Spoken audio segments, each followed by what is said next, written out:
yang dirahmati Allah Subhanahu wa taala, tiba kita di sesi dialog spesial topik berita edisi hari Senin ini di 21 November 2022, 26 Rabiul Akhir 1444 Hijriah.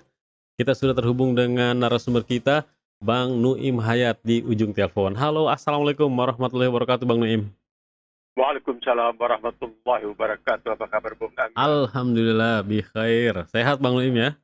Amin ya rabbal alamin. Alhamdulillah. Malam nonton nggak tuh Qatar Ekuador ya? Sebagian. Sebagian. Kalau di sini larut malam sekali. Iya ya. Jadi mulai tengah malam kira-kira. Jadi karena perbedaan waktu. Kalau di sini jam 11 Ya, tapi malam. menarik lah. Tapi Iya. cuma ya kita sedih karena sedihnya bukan apa. Untuk pertama kali dalam 90 tahun tuan rumah yang biasanya mendapat kehormatan untuk melakukan pertandingan pertama kalah. Selamanya ya 90 tahun ya. Iya, Dan iya. sebelumnya itu boleh bilang tuan rumah menang atau seri. Saya Iya, ingat biasanya. meliput England lawan Uruguay kalau tidak salah ya dalam tahun 1966 berhasil dengan sama kuat kacamata kata orang seri. Tapi ini kali apa boleh buat Qatar agak gugup. Agak gugup. Ini oleh pelatih dari Spanyol tapi kelihatan Iya. agak gugup karena barangkali harapan masyarakat Qatar terlalu tinggi, terlalu besar. Itu merupakan beban itu. Itu merupakan beban. Iya, iya, itulah sepak bola. Nah, Bang Nuim, beberapa hal akan kita bahas di pagi hari ini. Salah satunya tadi Piala Dunia, nanti kita akan soroti kembali. Namun saya akan memulai dengan Muhammadiyah ini, Bang Nuim ya, yang baru saja menggelar muktamarnya. Bila kita lihat perjalanan Muhammadiyah ini, satu info dari saya rilis dari Suara Muhammadiyah gitu ya, dengan amal usahanya yang lebih dari 20.000 lembaga pendidikan, lebih dari 25.000 lembaga pendidikan yang sudah didirikan. Lebih dari 300 rumah sakit dan klinik, lebih dari 500 panti asuhan dan lebih dari 400 pesantren. Bagaimana Bang Nuim melihat perjalanan Muhammadiyah yang baru saja selesai muktamar kemarin dengan pemimpin yang 2 periode nih, tapi sepertinya tidak ada gonjang-ganjingnya gitu ya? Ini menarik sekali, Bu Angga. Menarik kenapa? Karena Muhammadiyah ini didirikan untuk, nah ini yang penting untuk dicatat, karena ini juga ada di dalam Undang-Undang Dasar, mencerdaskan kehidupan bangsa. Waktu kita masih terjajah, waktu kita masih dibatasi oleh Belanda yang ya terkutuk lah, karena penjajahannya yang tidak memberikan kesempatan kepada orang-orang miskin seperti saya yang tinggal di kampung, misalnya di Gang Pengkop Medan, untuk menuntut ilmu sampai melampaui sekolah rakyat waktu itu istilahnya, atau sekolah dasar sekarang ini. Itu Muhammadiyah membuka kesempatan. Jadi orang seperti kita harus ingat Adam Malik, almarhum Adam Malik yang pernah menjadi Menteri Luar Negeri, pernah menjadi Wakil Presiden dan digelar oleh banyak orang sebagai si kancil karena kelihayannya bisa bertahan di segala zaman, dari zaman Soekarno ke zaman Soeharto dan lain sebagainya, tidak mau memboikot untuk bersekolah di sekolah Belanda.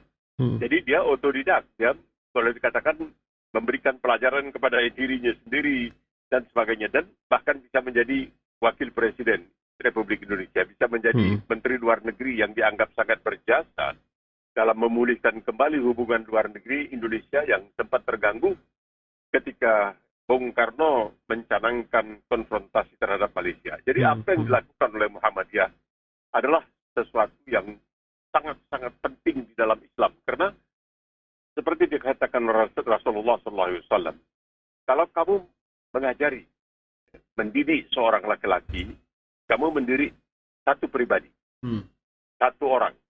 Kalau kamu mendidik seorang perempuan, kamu berarti mencerdaskan, memberdayakan satu masyarakat.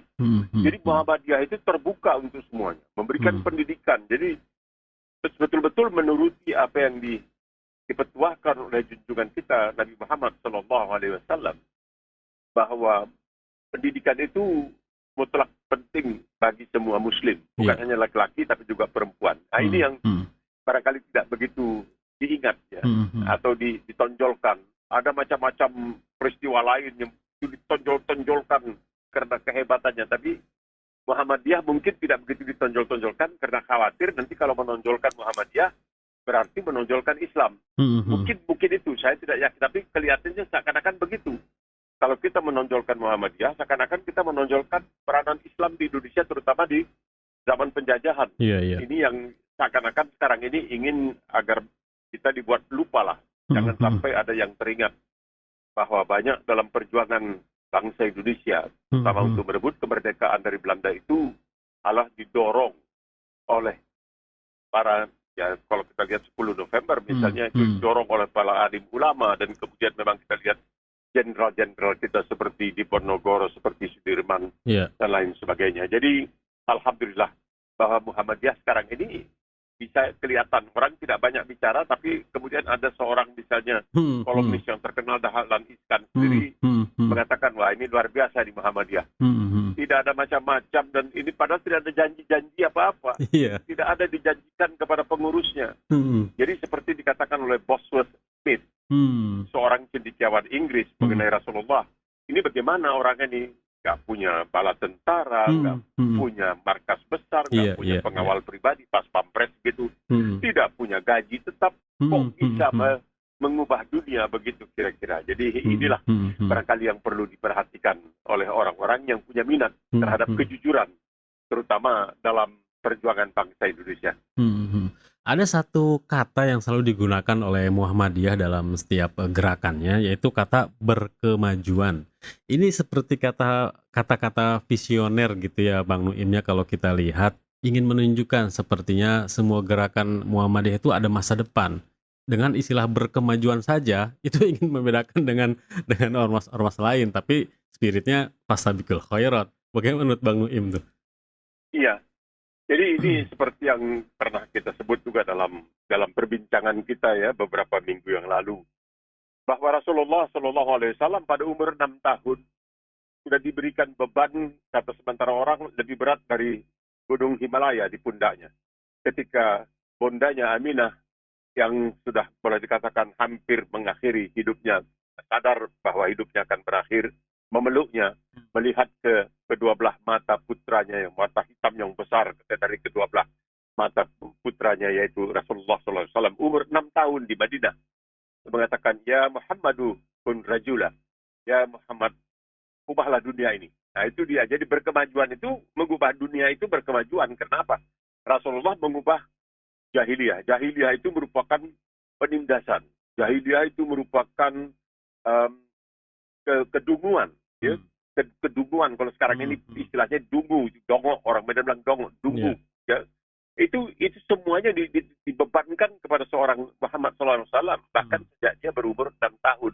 Dan itu memang dilakukannya, menghancurkan jahiliyah itu bukan berarti hanya menghancurkan perlawanan ansih, tetapi menghancurkan segala bentuk opresi, segala bentuk penindasan, segala bentuk ketidakadilan, yang kemudian disimpulkan dengan indahnya oleh seorang mantan biarawati Inggris yang sudah kita sebut beberapa kali, yaitu Karen Armstrong dalam bukunya Muhammad, bahwa Al-Quranul Karim mengamanatkan kepada umat Islam untuk membentuk sebuah masyarakat yang adil dan beradab, dalam mana semua anggotanya diperlakukan dengan hormat. Ini dia. Jadi ayat pertama yang disampaikan kepada Rasulullah, wahyu yang pertama itu, yaitu dia pendidikan. Ya Quran. Kemudian ada surat bernama Al-Qalam. Bagaimana ada surat namanya pena dan sebagainya. Mengajari itu semuanya kan bagian daripada ajaran agama Islam yang memang oleh sebagian Muslim, seperti barangkali terus terang aja kita katakan Taliban, itu mungkin disalah tafsirkan. Padahal Rasulullah SAW dalam perang Khandaq itu mengangkat seorang bernama Sofiyah, seorang perempuan, untuk menjadi wali kota Madinah.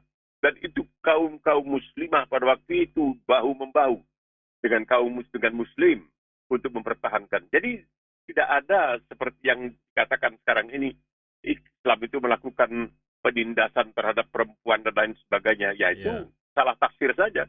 Memang ada budaya di kalangan sementara muslim seperti itu, tapi itu tidak mencerminkan ajaran Islam yang sejati. Dan yang menariknya lagi juga nih yang perlu kita lihat adalah bagaimana ternyata ada beberapa lembaga pendidikan Muhammadiyah yang tidak hanya berguna untuk kaum Islam saja. Maksudnya orang-orang Islam saja gitu ya. Di beberapa daerah minoritas seperti di Papua, di Flores, Muhammadiyah pun ternyata lembaga pendidikannya sangat bermanfaat gitu bagi warga-warga yang orang-orang Katolik sekolah di sana gitu ya, kuliah di sana. Ini merupakan hal yang mungkin perlu ditiru sepertinya Bang Noim atau bagaimana? Iya, itu. Jadi Islam itu sebenarnya eh, tidak eksklusif. Hmm, Ini yang selalu disalah tafsirkan. hmm, Jadi kalau kita lihat apa yang terjadi yang dilakukan oleh Muhammadiyah sekarang ini, itu banyak di luar negeri sekolah-sekolah Muhammadiyah itu tidak dibatasi hanya untuk siswa-siswi yang Muslim. hmm, hmm, hmm, Karena memberdayakan itu akan memberikan kesempatan kepada seorang untuk berpikir. Itu yang penting. hmm, Dalam Islam itu tidak bisa hanya pakai perasaan, hmm, tidak bisa hanya keyakinan, tapi berpikir. Makanya selalu banyak tantangan dalam Al-Quran. Tidakkah kamu melihat? Tidakkah kamu berpikir? Tidakkah itu penting sekali. Disuruh manusia itu hmm, sebagai makhluk yang utama itu betul-betul disuruh berpikir dan lain sebagainya. Jadi ini yang penting. Ini yang disumbangkan oleh Muhammadiyah. Pakai perkataan Muhammadiyah. Ya, pengikut mengikut ajaran yang disampaikan oleh Rasulullah SAW. Ya banyak yang mengatakan, ya tapi Muhammadiyah itu terlalu streng, terlalu ketat, ya, dia itu tidak ada tahlilan, tidak ada itu persoalan buruk, itu persoalan bukan persoalan utama, bukan prinsipil. Itu seperti dikatakan oleh Buya Hamka sendiri. Ya, saya kadang-kadang kalau salat ini katanya mereka maunya mesti habis salat mesti begini. Ya, saya turuti saja karena itu barangkali merupakan bid'ah hasanah. Jadi bukan sesuatu yang jelek, ya sesuatu yang diada-adakan tapi tidak jelek. Begitulah kira-kira. Nah, ini yang ingin oleh Muhammadiyah itu. Jadi yang disebutkan sebagai intelektualitas itu yang sangat-sangat dipentingkan oleh Muhammadiyah. Jadi memang ajaran agama Islam itu seperti dikatakan oleh Rashid Reza dari Mesir, memang Islam itu rasionalitasnya luar biasa. Oleh sebab itu Rasulullah SAW itu tidak ingin kalau mukjizat yang pernah diperolehnya, yang pernah dialaminya, ditonjol-tonjolkan. Tidak mau. Dia mau Islam itu ditonjolkan. Beliau menginginkan Islam itu ditonjolkan sebagai sesuatu yang betul-betul modern, satu yang betul-betul rasional, masuk di akal, bukan tidak masuk di akal. Itu yang penting sekali sebenarnya dalam Islam. Bagaimana menggunakan akal itu? Itu yang penting. Makanya Allah itu bertanya, tidakkah kamu melihat? Tidakkah kamu perhatikan? Jadi semua ini boleh dikatakan menantang dan melakukan semacam stimulasi, merangsang akal kita. Tidak bisa hanya keyakinan dan hati saja, tidak. Mesti juga. Makanya ketika Allah Subhanahu wa taala mengancam Abu Jahal ya, karena melakukan kejahatan-kejahatan terhadap Rasulullah itu, aku tarik di situ disebutkan ubun-ubun, nasiah. Nasiah itu adalah bagian otak yang merencanakan, yang melakukan perencanaan yang jelek-jelek dan lain sebagainya. Yang sekarang diketahui oleh para ahli. Oh, itu yang dimaksudkan Quran. Bagian depan kepalanya itu. Jadi bukan hanya hati, tapi juga bagian depan kepalanya juga yang diancam. Aku cabut nanti otak kamu yang otak jahat itu. Jadi di sini kita melihat, kalau kita jujur, maka kita lihat memang Islam itu sangat mendorong. Karena kalau sekiranya Bung Angga membaca sejarah, kita tahu ya, itu pemikiran Yunani itu hampir hapus. Hampir hapus. Karena adanya pada waktu itu suatu pandangan yang melarang hal-hal yang bertalian dengan pemikiran-pemikiran yang non-religius ya. Oleh orang-orang Yunani yang jago-jago seperti Aristoteles, Socrates, Plato. Nah, Islam datang mulai menerjemahkan buku-buku yang itu diterjemahkan semuanya tanpa ada ketakutan bahwa agama atau iman mereka akan berkurang. Itu diterjemahkan. Kalau tidak terselamatkan semua itu. Jadi memang dorongannya sangat luar biasa. Dorongan Islam ini betul-betul kita lihat di dalam Al-Quran itu ayat-ayatnya, ada surah yang bernama Al-Qalam dan sebagainya. Jadi mengenai pena, disuruh baca, itu luar biasa.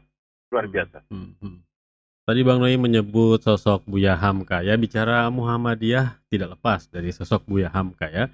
Apalagi dalam sejarah perjalanan hidupnya kita juga pernah mendengar atau membaca kisah bagaimana dalam, dakwah di tengah-tengah perbedaan pendapat dalam hal ibadah, Buya Hamka mempraktikkan ketika beliau berangkat ke Mekah ya, satu kapal katanya dengan salah satu tokoh NU. Di situ betul-betul ibadahnya gantian gitu ya, bisa menunjukkan seperti itu. Nah, Bang Nui bagaimana melihat sosok-sosok ulama saat ini yang memang sepertinya perlu sekali gitu ya, ulama-ulama yang dia tuh bisa lebih tasamuh gitu ya, bisa lebih mengutamakan persatuan dibandingkan, perbedaan-perbedaan pendapat. Mudah-mudahan itu ada di ormas-ormas kita ya. Ada sih ada, ya Mhm mudah-mudahan mhm. memang harusnya begitu. Iya. Jadi seorang um, ulama itu selalu dikatakan alim itu Mhm. ilmu agama saja. Tidak, Mhm. tidak ilmu agama saja. Segala macam ilmu. Makanya kita lihat di zaman keemasan Islam. Ilmu pengetahuan itu berkembang sampai sekarang ini. Algoritma dan segala macam. Mhm. Itu semuanya berdasarkan sumbangan yang diberikan oleh para pakar Islam, Iya. pakar Muslim. Jadi bukan hanya soal soal soal agama saja. Mhm. Nah itu yang bahayanya di situ. Ketika mereka mengatakan bahwa Islam itu hanya soal agama, ya udah kalau gitu seminggu sekali aja Jumat ke Jumat aja. Mhm mhm. Padahal kan tidak. Islam itu mengatakan ya seperti yang pernah dikutip oleh Presiden Amerika Serikat Joe Biden. Mhm. Islam itu dunia dan akhirat, bukan hanya soal pakar agama saja. Tidak.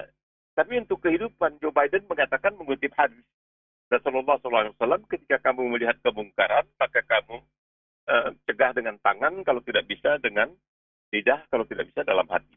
Nah, Mhm. kemudian Al-Quran mengatakan, kuntum khaira ummati ukhrijat linnas, ta'muruna bil ma'ruf wa tanhauna 'anil munkar wa tu'minuna billah. Kamu adalah masyarakat terbaik, ya, Mhm. kumpulan manusia terbaik, ya, umat terbaik. Mhm. Nah, karena kamu itu menyuruh orang berbuat baik, melarang orang berbuat jahat. Di mana kamu menyuruh orang berbuat baik? Di dunia, di bumi ini. Di mana kamu melarang orang berbuat jahat? Di bumi ini.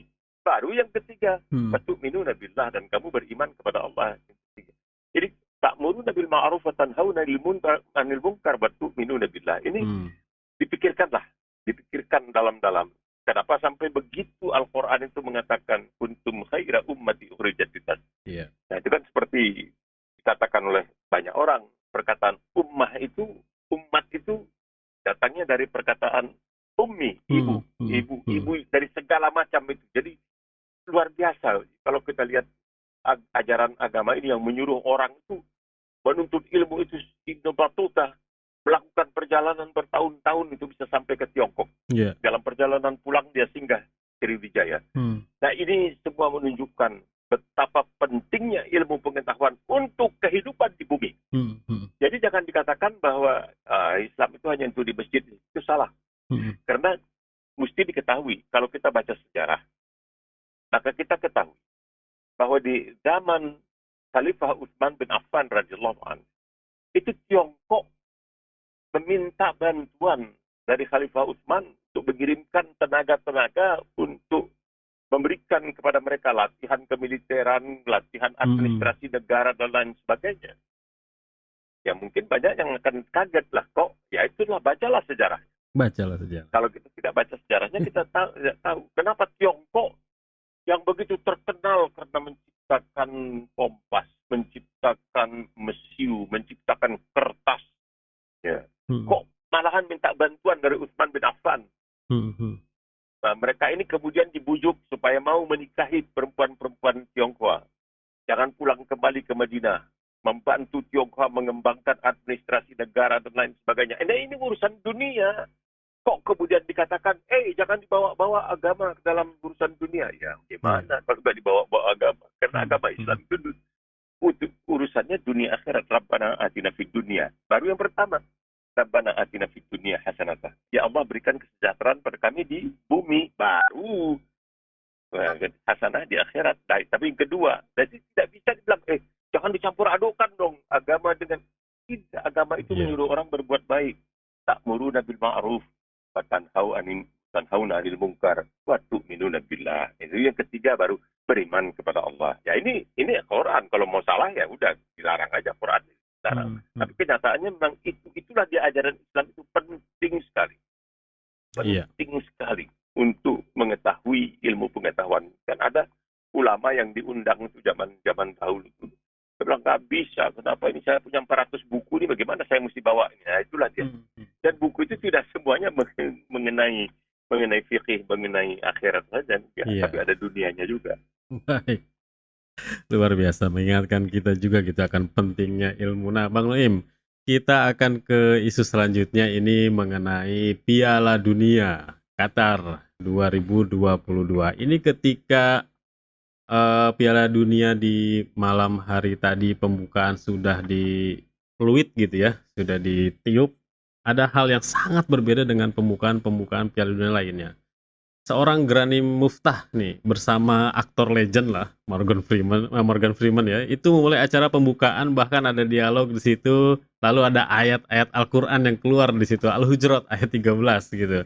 Ini menjadi pembicaraan juga di Twitter, Bang Nuim, melihat pembukaan ini yang wah kok nuansanya berbeda sekali, betul-betul sesuai dengan latar belakang tempat diselenggarakannya. Bagaimana Bang Nuim, sepertinya ada unsur-unsur dakwah juga di Qatar di Piala Dunia kali ini. Ya kan ini menariknya yang dilihat kan oleh kebanyakan orang bukan ke Piala Dunianya, tapi hal-hal yang bertalian konon dengan alkohol. Jadi ada yang mengatakan, kalau kamu berkeberatan dengan ketentuan yang berlaku di Qatar tentang alkohol, kok kamu nggak keberatan dengan ketentuan yang mirip yang berlaku di Utah, di Amerika Serikat, di tempat orang-orang Mormon. Kenapa kamu tidak hampir sama? Kok nggak disebut-sebut gitu? Nah, itu dia. Kamu bicara mengenai soal hak asasi manusia.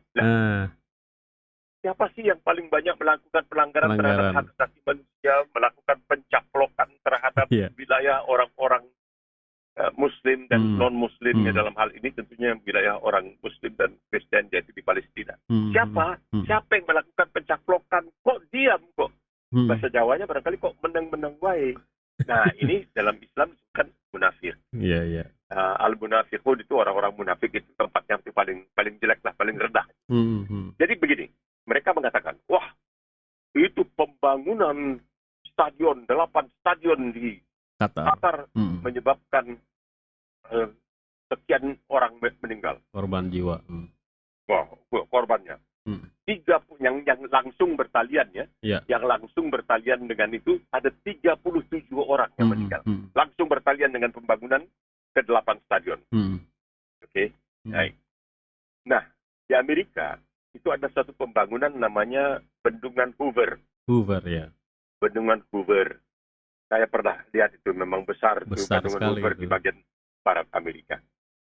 Nah, itu yang waktu itu yang dipekerjakan 21.000 orang di Amerika. Nah, di Qatar yang dikerahkan untuk membangun itu adalah 30.000 orang tenaga kerja asing. Ya, ini 21.000 di Hoover di Amerika, 30.000 tenaga kerja asing di Qatar. Di Amerika, dalam pembangunan Bendungan Hoover yang dilakukan oleh 21.000 orang tenaga kerja, percaya atau tidak, 96 orang tewas. 96 orang tewas. Ada yang tewas karena ya disebutkan sebagai kecelakaan industri ya. Ada yang tewas karena tertimpa batu yang terjatuh dari tembok bendungan dan kena longsor, pokoknya 96 orang tewas. Sedangkan di Qatar kita tidak bangga dengan ini. Tidak bangga dengan ini. Jika 30.000 orang dikerahkan untuk membangun stadion-stadion itu, ada 37 orang yang tewas. Tapi ini diributkan setengah mati. Soal hak asasi manusia. Hak asasi manusia, coba lihat itu orang-orang Palestina, di mana hak asasi manusianya? Angkat suara dong. Di dor-dor makin tanah, rumahnya dibongkar, tanahnya diambil dan lain sebagainya. Ya inilah ketidakjujuran kita ya. Kita tidak jujur. Kita hanya bisa melihat sebelah mata. Kita hanya melihat kekurangan orang lain, tapi tidak pernah bercermin. Atau kita tidak mau melihat kekurangan orang yang kita sukai. Tidak bisa. Al-Quran tidak memberikan kesempatan untuk itu. Al-Quran mengatakan siapa saja yang salah kamu harus perbaiki, harus ditegur. Tidak bisa pilih-pilih kasih. Iya, Tidak betul. bisa sama sekali pilih-pilih kasih. Mm, Ini saya heran. 30.000 orang tenaga kerja asing yang dikerahkan untuk membangun. Dan menariknya, ke 30.000 orang ini bukan dipaksa untuk pergi ke Qatar. Enggak. Mereka Mereka mencari. malahan tidak segan-segan pinjam uang ke sana kemari untuk diberikan kepada agen-agen yang mengurus keberangkatan mereka ke Qatar. Jadi tidak ada paksaan sama sekali mereka berangkat. Mereka dengan sukarela. Bahwa ada 6.500 orang katanya yang dikatakan telah tewas dan lain sebagainya, itu mungkin dikarenakan macam-macam perkara. Tapi tidak yang bersangkut paut dengan pembangunan sarana dan prasarana Piala Dunia itu yang meninggal, ya apa boleh buat. Kita mengatakan cuma 37. Bukan begitu. Betul ada yang meninggal 37. Tapi di Hoover, di bendungan Hoover di Amerika, yang meninggal itu 96. Hampir 3 kali lipat lebih banyak. Tapi orang tidak bicara apa-apa. Karena apa? Mungkin Qatar ini ada Islamnya. Ada Itu yang bikin Islamnya. orang jadi sengit sekali. Ini juga yang sudahlah. disoroti juga oleh seorang jurnalis senior Al Jazeera ya, Sami Hamdi ya, ketika dia mengatakan bahwa baru pertama kali ini BBC dalam sejarah gitu ya, tidak menyiarkan pembukaan World Cup.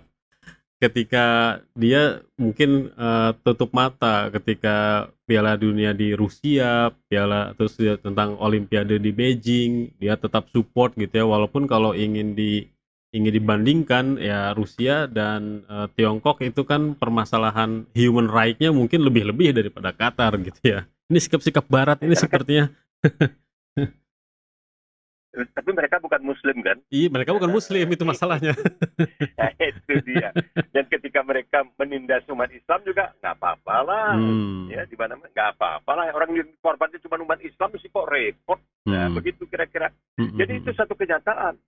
Kenapa BBC menyiarkan pertandingan sepak bola putri Tottenham entah lawan siapa begitu di saluran utamanya. Coba bayangkan, ini bisa diikuti tapi di saluran lain. Jadi bukan kita pasang televisi lalu lihat, enggak begitu. Nah ini padahal BBC itu dianggap sebagai, saya pernah bekerja di sana.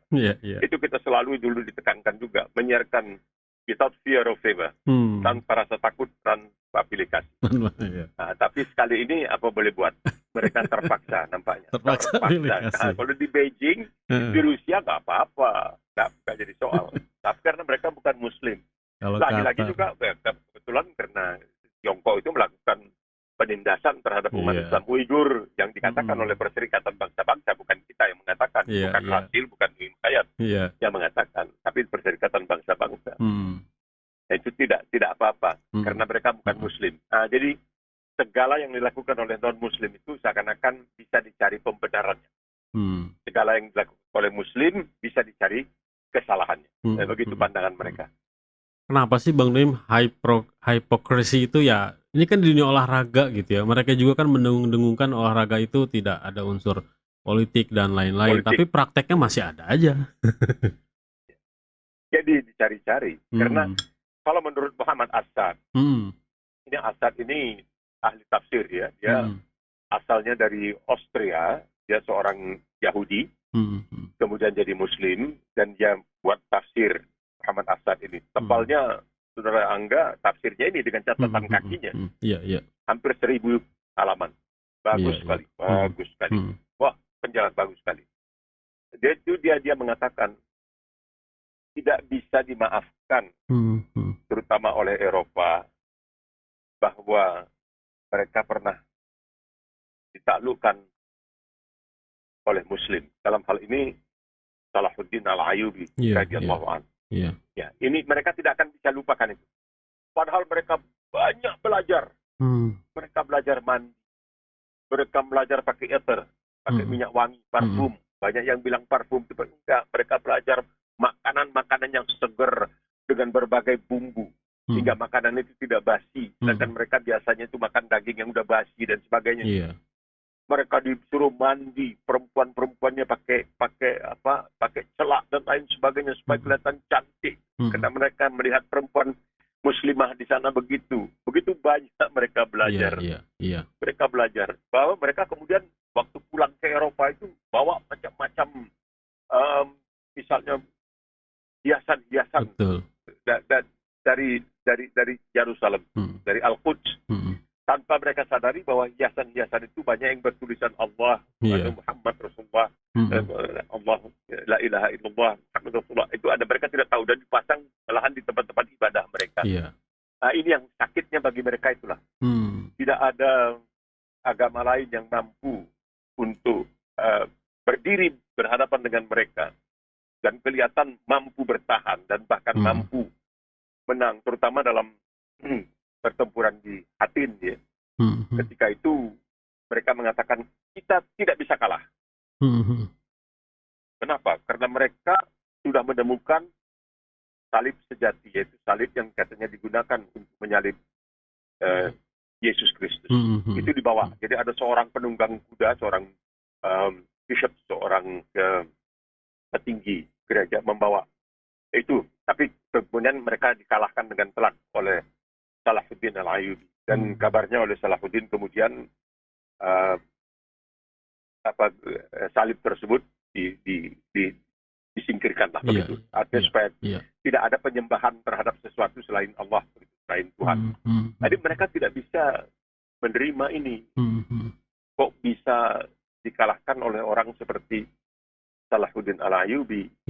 Jadi menariknya, setelah itu dalam tahun 2015, ketika perang salib itu masih berlangsung dan kemudian ada semacam ketenangan, itu yang namanya Francis, seorang petinggi Kristiani dari Assisi dari Italia, yang namanya sekarang dipakai oleh Paus Francis, ya di ini, itu dia mendatangi tempat di Mesir di mana waktu itu panglima bala tentara Muslim yang merupakan salah seorang keponakan Salahuddin Al-Ayyubi, dia masuk ke dalam kemah itu untuk merundingkan supaya diselesaikan peperangan itu dan supaya Sultan Malik Al-Kamil yang merupakan keponakan Salahuddin itu mau pindah agama dari Islam ke Kristen.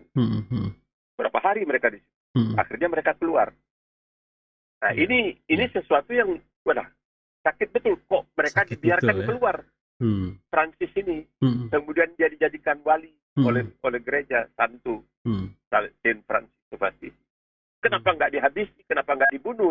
Nah itu dia. Jadi sekaligus itu kan memberikan pencerminan tentang lakum dinukum waliyadin. Agama kamu untuk kamu, agama saya untuk saya. Itu jadi hal-hal yang betul-betul sangat menyakiti mereka.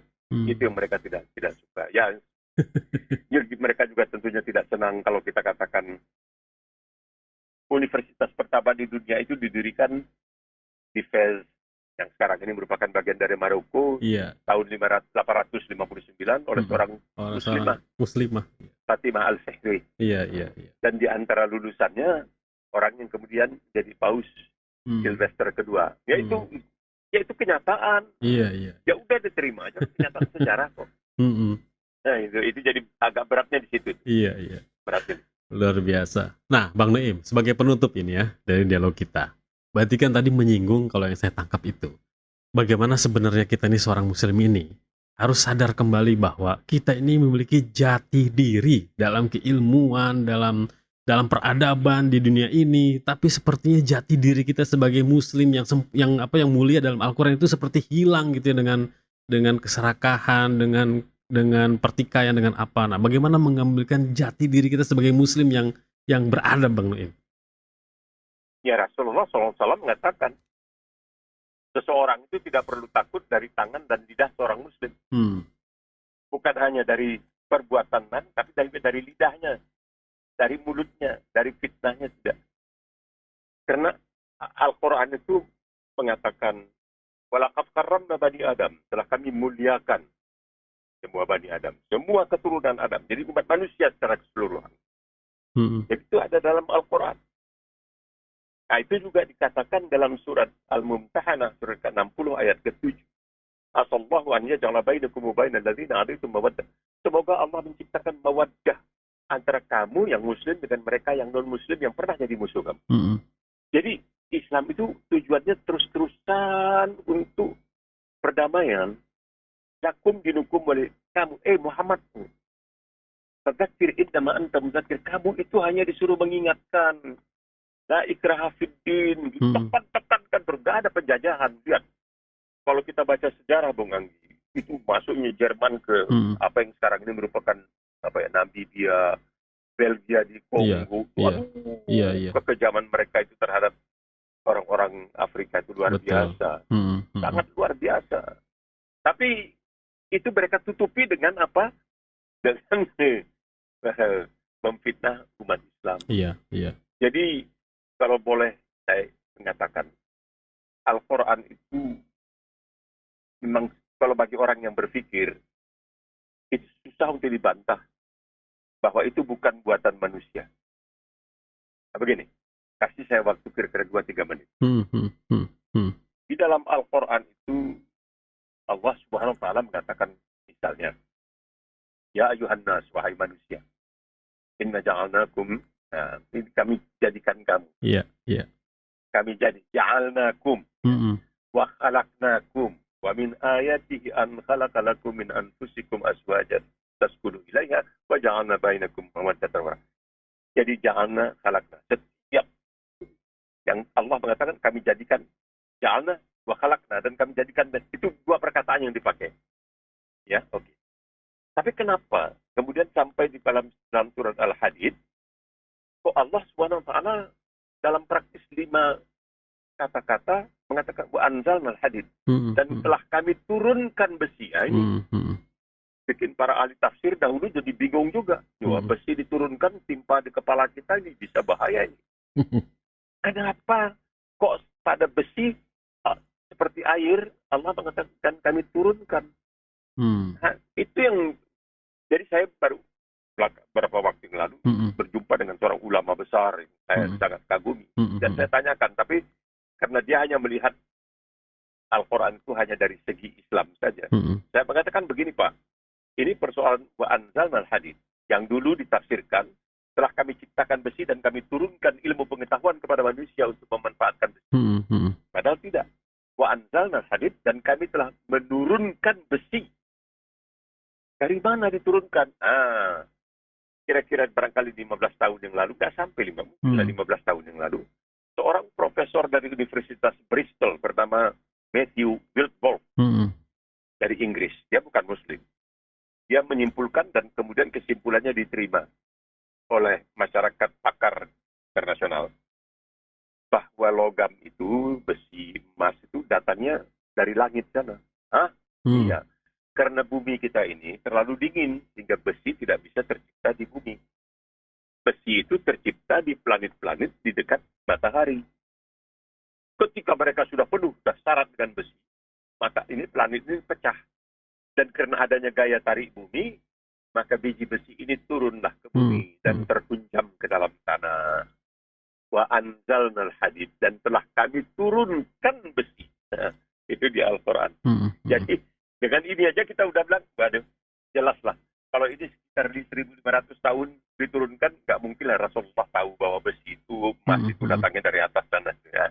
Nah, ini dia. Kenapa Al-Quran itu begitu spesifik. Dan Al-Quran itu mengajarkan lakum dinukum waliyadi. Jadi, untuk kamu, agama kamu, ya, jangan saling ganggu, tapi kita bisa bersahabat. Itulah, itu yang barangkali perlu kita pikirkan. Bahwa Al-Quran itu penuh dengan berbagai macam suruhan, anjuran kepada kita, yang semuanya adalah demi kebaikan. Iya. Baik, Bang Noim, luar biasa pencerahannya di pagi hari ini. Terima kasih atas dialognya. Semoga Bang Noim selalu sehat. Insya Allah kita jumpa lagi Senin depan ya, Bang Noim ya. Assalamualaikum. Terima kasih banyak. Waalaikumsalam warahmatullahi wabarakatuh.